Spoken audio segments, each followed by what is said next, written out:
Buenas tardes a todos. Un episodio más de Nefroperenar. Esta vez estamos con Estefanía Paz, residente del Hospital Universitario de Torrevieja, que hablará y realizará una revisión sobre fiebre, bacteriemia en pacientes en hemodiálisis. Estefanía, muchas gracias y cuando quieras. Hola, buenas tardes. Gracias por la presentación. Sí, como dijo, soy Estefanía de Torrevieja y bueno, mi caso clínico que voy a presentar lo he titulado Fiebre durante la sesión de hemodiálisis. Bueno, este caso clínico se trata de un varón de 77 años, de origen alemán, en terapia sustitutiva renal, modalidad hemodiálisis, que consulta el 17 de diciembre en urgencias por dolor abdominal y fiebre. Dentro de los antecedentes personales, destacaba hipertensión arterial, un bocio difuso con fusión tiroidea normal, diverticulosis también, y en cuanto a nefrológicos, antecedentes de enfermedad renal crónica estadio 5 sin filiar, con una condición de monorreno funcional.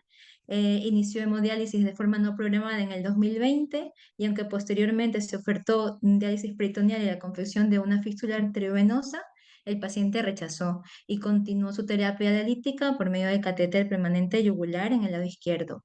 Del lado derecho no fue posible por el bocio que presentaba, que fue imposible la inserción del catéter. Mantenía una diuresis residual en torno a 500 mililitros y también tenía como antecedentes una hipertrofia de próstata benigna. En cuanto a la evolución de la enfermedad, durante los últimos 3 días presentó sensación distérmica, dolor abdominal y náuseas. En urgencias, con sospecha de abdomen agudo, se realizó analítica y pruebas de imagen. Cuando acude a su sesión de hemodiálisis habitual, lo valoramos inicialmente sin dolor abdominal y con buen estado general inicial, pero durante la sesión presentó fiebre y tiritona.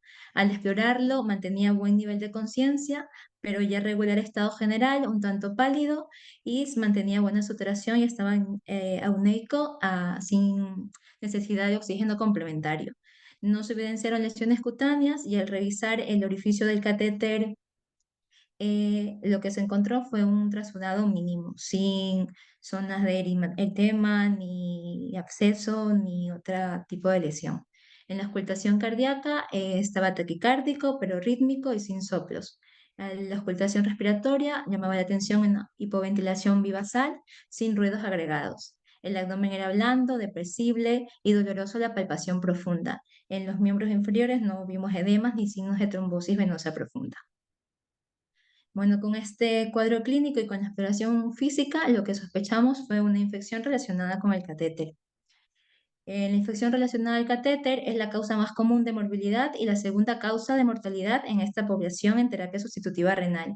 Los microorganismos que con mayor frecuencia se han implicado, el Staphylococcus aureus y los Staphylococcus coagulasa negativas. Como se puede ver en esta gráfica, donde se reportaron casos relacionados con infección de catéter entre el 2007 y en el 2018, donde mayoritariamente se reportó Staphylococcus coagulasa negativos, seguido de aureos y en menor porcentaje gran negativos y hongos. En relación a la patogenia, esta infección se puede producir por una colonización a nivel de la piel de los pacientes con una migración de los microorganismos por vía transcutánea, o también se puede presentar directamente por una colonización en la luz del dispositivo. Todo esto muy relacionado con la manipulación del personal sanitario en el momento de conexión y desconexión. También puede producirse la infección por una siembra hemática desde otro foco o tras administrar un fluido de infusión contaminado, aunque esto en la actualidad es muy poco incidente. Volviendo al caso clínico, las pruebas complementarias que se realizaron, en la analítica llamaba la atención una hemoglobina de 8 con una leucocitosis bastante marcada en torno a 20.000, neutrofilia y aumento de retates de fase aguda, con una PCR de 21,5 y procalcitonina de 6,8. En la parte de la bioquímica, las transaminasas estaban normales, algo de hipoproteinemia, marcadores de colestasis negativos y mantenía la coagulación conservada. Se hizo una radiografía de abdomen que en realidad tenía hallazgos inespecíficos, viéndose únicamente abundante gas en masas intestinales. Y inicialmente también se hizo un escáner de abdomen donde no se evidenció patología abdominal urgente y sí se pudo ver un derrame pleural bilateral y pericárdico. Bueno, con todo esto, el posible diagnóstico era una bacteriemia relacionada al catéter, por lo cual extrajimos cultivos, se inició la cobertura antibiótica empírica con vancomicina y tobramicina, se extrajeron muestras para hemocultivos y se realizó el ingreso a nuestro cargo. Además, se ajustó la pauta dialítica por el estado de hipervolemia que presentaba en ese momento nuestro paciente. Las infecciones asociadas a catéter pueden ser locales o sistémicas. En relación a las locales, el cuadro clínico que nos van a referir los pacientes por lo general será asociado a datos generales como fiebre y a nivel local veremos o quizás no procesos locales acompañados de exudado purulento a través del orificio de salida del catéter. Para hablar si es una local complicada o no complicada, nos vamos a limitar a la extensión de los signos inflamatorios que presenta el paciente. Si estos signos están limitados hasta 2 centímetros alrededor del orificio de salida, hablamos entonces de una infección local no complicada. Pero si excede esos 2 centímetros desde el orificio de salida del catéter o hay datos inflamatorios en el trayecto subcutáneo del catéter, entonces vamos a hablar de una infección local complicada. En cuanto al tratamiento de estas entidades, si es no complicada, el tratamiento será tópico, dirigido como pirocina si es un estafilococo aureus o azoles si se trata de una cándida. En relación a mala evolución o no respuesta a tratamientos tópicos, siempre podemos utilizar an- antibióticos sistémicos y se aconseja retirar el catéter. Mientras que si la infección local es complicada, directamente pasaremos a retirar el catéter y a dar un tratamiento antibiótico sistémico.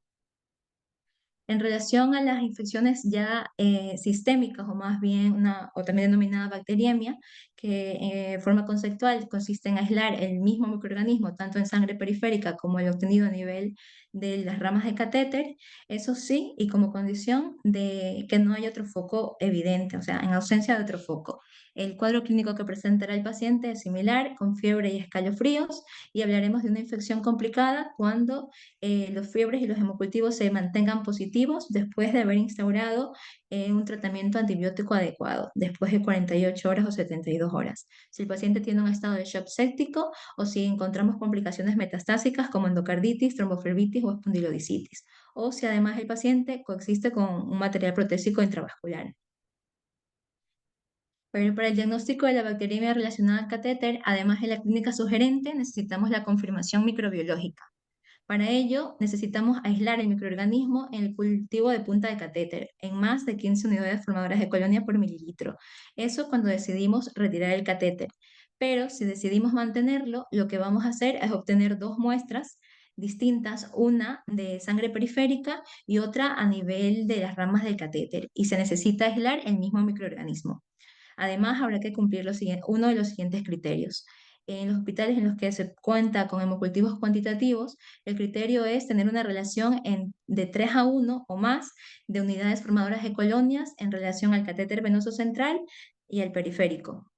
Eh, Otro de los criterios para quienes no contamos con los hemocultivos cuantitativos es hacer los hemocultivos de toda la vida, obteniendo las dos muestras antes mencionadas, una periférica y otra de muestra de rama de catéter central, y se va a considerar un tiempo diferencial positivo, que será el criterio, cuando los hemocultivos extraídos a través del catéter venoso central son positivos al menos 2 horas antes que los que se han extraído desde una vena periférica. Volviendo a nuestro caso clínico, el diagnóstico microbiológico, lo que obtuvimos en los hemocultivos tanto de sangre periférica como los de rama de catéter fue un estafilococo aureus meticilin resistente. Además, luego cuando se cultivó también la punta, pudimos aislar el mismo microorganismo. Para el tratamiento de la bacteremia relacionada al catéter, tenemos dos partes. La primera será dirigida al tratamiento antibiótico sistémico, inicialmente empírico y luego dirigido, y la gestión del catéter venoso central. Las recomendaciones que nos hace la guía del acceso vascular en hemodiálisis es de retirar inmediatamente el catéter cuando se trata de catéteres no tunelizados, cuando hay una infección complicada, es decir, una tunelitis, y hay persistencia de fiebre o bacteremia más allá de 48 horas con antibiótico ya dirigido. Hay evidencia de infecciones metastásicas o aislamiento de microorganismos muy virulentos como son el Staphylococcus aureus, las pseudomonas, cándida u otros microorganismos multiresistentes, o si el paciente presenta un estado de shock. Las recomendaciones para iniciar el tratamiento antibiótico empírico es cubrir tanto gram positivos como gram negativos. En cuanto a los gram positivos, la pauta de elección es hacerlo con vancomicina. Y como pauta alternativa nos dan la daptomicina. Mientras que para gram negativos vamos a cubrir con gentamicina y si hay alergia a este medicamento podemos optar por pipertazo o carbapenémicos.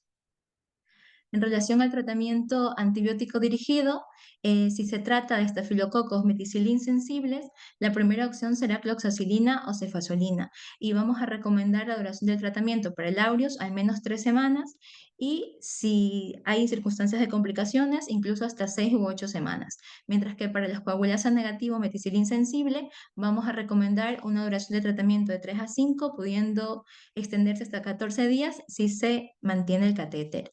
En relación a los estafilococos resistentes a meticilina, la recomendación que se nos da es utilizar vancomicina. Esto siempre y cuando el CMI sea menor de 1.5.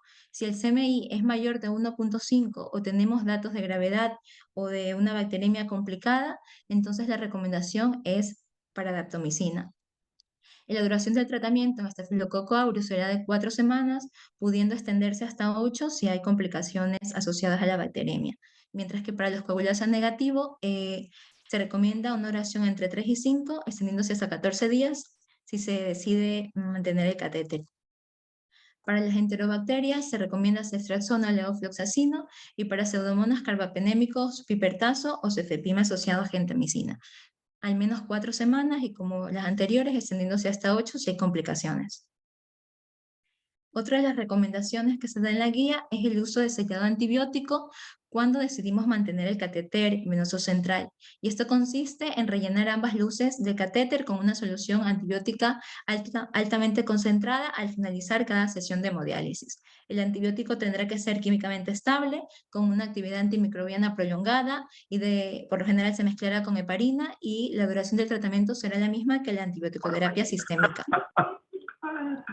Este es uno de los ejemplos que se pueden utilizar en relación al sellado que propone la guía y decir que el éxito de este tratamiento dependerá del microorganismo del cual estemos intentando tratar, ya que se ha descrito diferentes porcentajes de éxito en relación a qué organismo sea, con muy baja respuesta, principalmente Staphylococcus aureus. Entonces la guía nos recomienda realizar inicialmente el tratamiento simultáneo con antibioterapia sistémica y sellado con antibiótico en las bacteriemias relacionadas con el catéter, pero no complicadas. En nuestro caso clínico lo que hicimos fue tratar empíricamente con vancomicina y tobramicina, luego de la sesión de diálisis. Esto lo hicimos entre el 17, que fue el día del ingreso, hasta el 20 de febrero. Luego con los resultados de los cultivos que se aisló un SARM, con un CMI menor de 1 para vancomicina, pusimos ese tratamiento, vancomicina y se retiró el catéter. Esto ya como tratamiento dirigido después de los antibiogramas. Entonces, resumiendo un poco el caso que les he venido contando, el 17 de diciembre ingresa un paciente con un cuadro clínico sugestivo y analítico también sugestivo de una bacteremia asociada a catéter. Entonces, como tratamiento empírico, iniciamos banco y tobra. Luego, con resultados de cultivo, con el SARS, dirigimos el tratamiento, dejamos más bien solo vancomicina y retiramos el catéter. Con ello, el paciente persistía febril, empezó a presentar dificultad respiratoria y los datos infecciosos analíticos más bien iban en ascenso. Entonces optamos por aumentar el tratamiento y escalar a daptomicina. En este punto del caso había que plantearse otras cosas, entre ellas las metástasis infecciosas. Estas se deben sospechar ante la persistencia de bacteremia después de 72 horas del tratamiento adecuadamente dirigido y obliga a prolongar el tratamiento hasta incluso 8 semanas, como lo había mencionado antes. Principalmente habrá que descartar endocarditis, realizando ecocardiogramas transesofágicos y la recomendación es incluso repetirlo si la sospecha clínica es muy alta, a pesar de resultados previos negativos.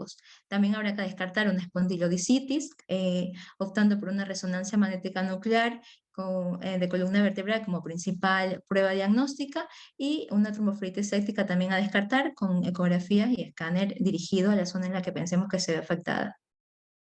Y eso fue lo que hicimos en nuestro paciente. El ecocardiograma, tanto transtorácico como esofágico, resultaron negativos. Para esto, el paciente también empezó a referir dolor cervical, con lo cual pedimos una resonancia magnética, que no se logró realizar porque el paciente estaba bastante deteriorado generalmente y no se pudo mantener en pie. Había que dirigirlo a nivel cervical y no se pudo realizar finalmente. Entonces lo que pedimos fue un PET-TAT y allí sí que pudimos ver una lesión a nivel de C7 compatible con una espondilodicitis. Para esto, el paciente ya llevaba desde hace varios días daptomicina, por lo tanto estaba cubierto, únicamente había que prolongar era el tiempo de tratamiento. Y en los días posteriores empezó a mejorar clínicamente, la fiebre disminuyó, ya se encontraba más bien febricular, el dolor cervical sí que se mantenía, pero empezamos a ver disminución de los parámetros analíticos, tanto de leucos como reactantes de fase aguda. Sin embargo, a pesar de esta buena evolución inicial, finalmente el paciente el 7 de enero, desafortunadamente, entró en parada cardiorrespiratoria y a pesar de las maniobras de reanimación no salió y terminó en éxitos. Bueno, y por último, tocar el tema de la reimplantación de un nuevo catéter posterior al episodio de bacteremia. Según las recomendaciones del GEMAP, se sugiere que se realice una vez establecido el tratamiento antibiótico apropiado y tras haber obtenido hemocultivos de controles negativos. Si fuese posible, la recomendación es colocarlo en un lugar anatómico diferente al que se ocupó inicialmente. Y en las conclusiones, las infecciones sistémicas asociadas a catéter presentan una alta morbilidad y mortalidad en la población en terapia sustitutiva renal. El tratamiento antibiótico sistémico empírico debe implementarse inmediatamente tras la sospecha de una bacteremia relacionada a catéter. No es imprescindible retirar el catéter permanente para realizar el diagnóstico microbiológico. Se dirigirá el tratamiento antibiótico definitivo con los resultados de antibiograma de cada microorganismo, escalando según necesidades de cada caso. Si tras el tratamiento dirigido correcto no se evidencia mejoría, habrá que descartar complicaciones como las metástasis infecciosas. Y eso es todo. Gracias. Muchas gracias, Estefanía. Y si quieres, dejaré compartir las pantallas, así nos vemos en las caras. Vale. Y como siempre, abrimos el turno de preguntas. Yo tengo una pregunta del tema del dolor abdominal, porque la señora no fue a urgencias por fiebre y dolor abdominal. Esa parte no, o al igual no la ha escuchado bien, o como que no terminó de llegar a puerto, o cómo fue eso. Sí, inicialmente cuando llegó a urgencias presentó dolor abdominal junto con la fiebre y los compañeros de urgencia, pensando en un abdomen agudo inclusive, se evaluó, se hizo radiografía, recordemos que también tenía antecedentes de diverticulosis, en su momento se pensó en una complicación, en una diverticulitis, un absceso diverticular, pero bueno, con el escáner que se realizó no se objetivó nada y posteriormente la verdad que el dolor abdominal pasó a segundo plano y lo que se mantenía era febril.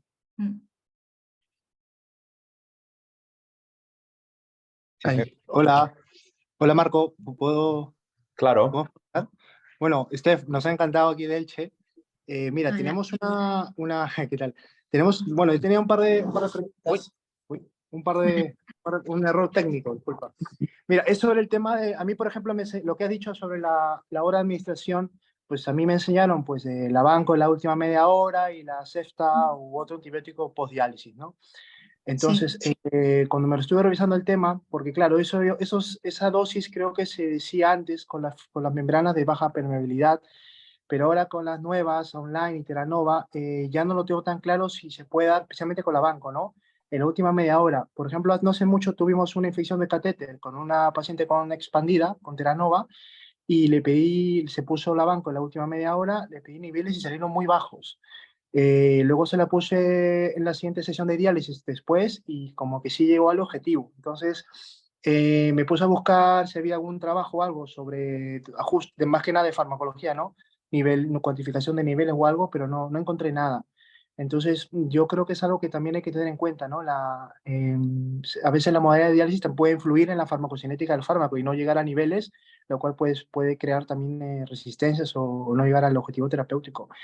Y lo otro es si en el sellado, me has comentado el sellado terapéutico, También, usualmente, ¿qué sellado usáis ahí en Torrevieja? ¿Solamente Parina o también, porque últimamente creo que se está recomendando incluso Tauroloc?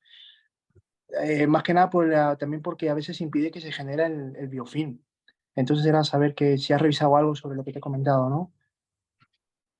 Nosotros en Torrevieja solemos usar con heparina, sí, el sellado, pero sí que es verdad que en este paciente, por lo general, ahora en este paciente le quitamos el catéter al ver un estafilococo Ah, aureus, meticilin resistente y tal, pero más que nada la indicación de sellado en lo que dicen las guías, más que nada va dirigido a cuando se mantiene el catéter, cuando se puede. En este caso lo quitamos. Y luego los niveles de, o sea, la administración del medicamento, en este caso vancomicina, se ajustó con los niveles, la verdad. pero No, sí que 6 niveles, ¿no? Entonces de banco, ¿no? Claro, antes de sí, las... para ajustar niveles de banco, sí. Claro, claro. Eso también es un problema porque a veces, como el tratamiento puede ser prolongado y el paciente a veces viene de un centro periférico donde a veces pueden pedir niveles. Entonces muchas veces se van de alta con la vancomicina que se somete en su centro y a veces no se está sabiendo si se está logrando el objetivo. Cuando viene a un hospital, claro, es mucho más sencillo, ¿no? Especialmente en tratamientos prolongados. Vale.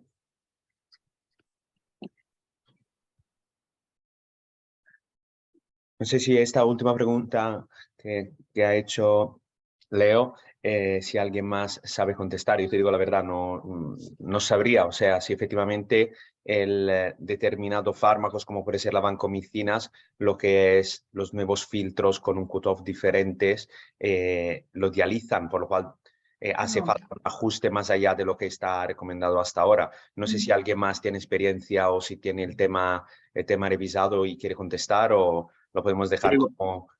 Sí, aquí, buenas tardes desde Torrevieja. Yo soy Carlos Sillero, está aquí Joan Struck conmigo, el R3. A ver, vamos a ver. Es verdad que esto nosotros no lo tenemos analizado. Seguimos administrando la vancomicina en la última media hora, 3/4. Es verdad que nos guiamos por niveles, aunque en nuestro hospital las recomendaciones de la unidad infecciosa es que no hagamos niveles de vancomicina. Más que nada porque luego el ajuste de dosis, por lo visto, en fin, debería de realizarse en base a una serie de, en fin, de criterios o de estimación de dosis, que eso a ojo, lógicamente, no se puede hacer. Hay algún programa o software que, en fin, puede predecir las dosis, sobre todo a nivel de farmacia, para administrar las siguientes. Nosotros, lógicamente, lo hacemos a ojo. En fin, así a bote pronto podríamos decir que los niveles que solemos recibir no objetivamos unas infradosis muy marcadas. En fin, es todo un poco la impresión que tenemos, pero sin haber analizado esto con ningún tipo de detalle. De hecho, se ven muchas dosis tóxicas, básicamente. No en nuestro caso, pero en el uso de vancomicina en general.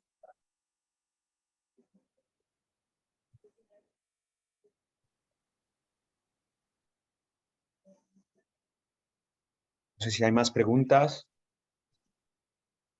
Yo sí, me hago una pregunta yo y efectivamente me ha gustado, Estefanía, porque sobre los criterios diagnóstico de bacteriemia y para poder estimar si el foco sea el catéter, si hace referencia a lo que es la diferencia cualitativa o es una diferencia de tiempo entre lo que es la muestra de sangre periférico y la muestra de catéter, ¿no? Sí. Pero es verdad que después en la práctica esto realmente le hacemos caso, entre comillas. Yo creo que si nos sale un hemocultivo sacado por ambas ramas positivos, es un poco indiferente realmente que haya habido un retraso no respecto al sangre periférico o la carga o la diferente carga en el cultivo, ¿no? ¿Es así o lo hacemos mal nosotros? Yo cuando si sale un hemocultivo positivo, considero que que alta la sospecha que haya una infección de catéter y lo trato como si fuera una bacteriemia, sobre todo si después el paciente no tiene ningún otro foco claro.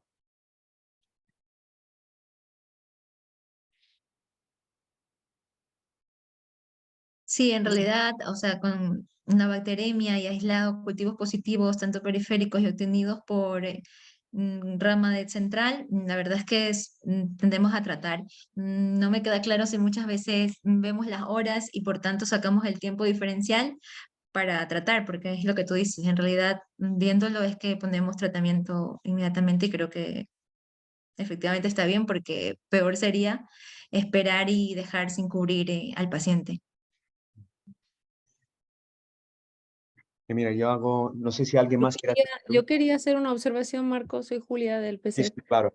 Que, a ver, yo no estoy muy en este tema, pero no sé si este paciente tenía factores de riesgo, me parece, porque he escuchado así por encima los antecedentes, pero, o sea, factores de riesgo como para morirse por una infección de catéter. Es verdad que es una entidad que tiene, no sé cuál es la mortalidad, esa es la primera pregunta. Y la segunda, que yo creo que es un buen sitio para hacer hincapié en que en las conclusiones, pues intentar siempre ir a fístula y no catéter, ¿no?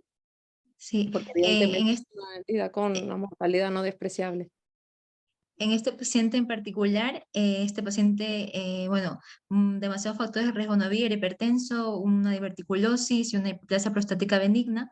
En cuanto al acceso vascular, este paciente llevaba un catéter porque empezó de forma súbita diálisis en el 2020 y posteriormente cuando se le recomendó pasarse a diálisis peritoneal porque era buen candidato o confeccionar una fístula arteriovenosa, el paciente se negó. Entonces, por eso en este caso el paciente continuó su terapia dialítica por medio de catéter que se hizo al lado izquierdo porque el derecho fue dificultoso por el bocio que tenía, pero efectivamente en fístula se sabe que hay menos riesgo de complicaciones y principalmente de infecciones, pero en este caso el acceso era ese. Y aprovecho para decir, gracias por la respuesta, que han puesto un mensaje desde el Hospital de Alicante que yo también creo que tiene que quedar un poco de cara a los residentes, que yo creo que es mejor siempre usar los niveles de banco, ¿no? Evidentemente los distintos hospitales tienen distintas infraestructuras y a veces te toca bailar con lo que tienes, pero que como norma general quede que si se pueden hacer niveles, mejor.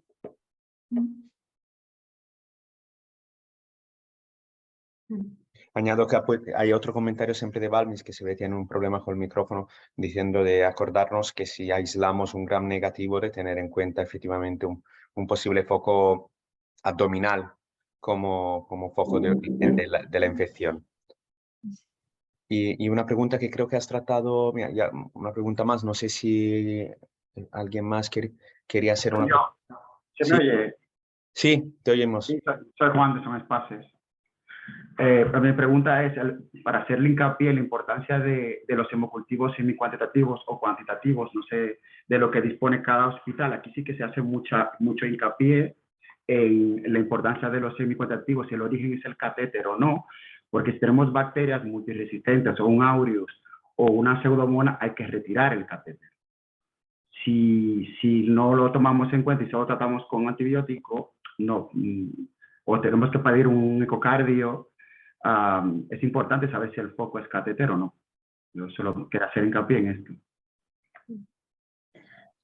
Yo respecto a eso mismo, sí que nosotros normalmente no solemos hacer lo de los tiempos y demás, pero sí que me recuerdo de un paciente en el que tenía accesos vasculares horribles, estaba con un catéter temporal tunelizado y era su única vía.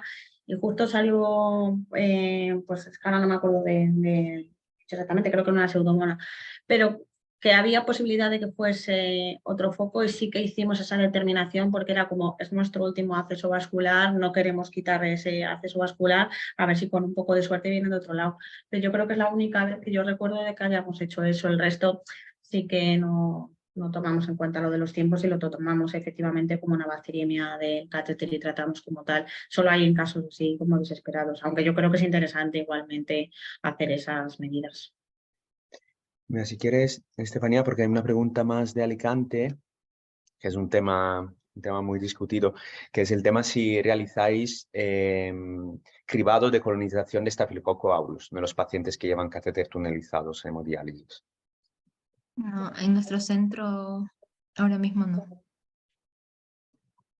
Igual en lo que respecta a las guías tampoco le dan como una recomendación Sí. de hacerla de forma establecida para prevención y tal. En realidad no se recomienda, pero no, nosotros no lo hacemos. Muy bien, no sé si alguien más quiere hacer unas preguntas y si no es así, muchas gracias a todos por la participación. Muchas gracias, Estefanía. Yo creo que estos casos son lo que más discusión dan. que son lo que vemos todos los días. Así, un agradecimiento a todos y os doy directamente cita la próxima vez, al próximo mes, con un nuevo Nefroberenar. Muchas gracias. Gracias. Hasta luego. Hasta luego.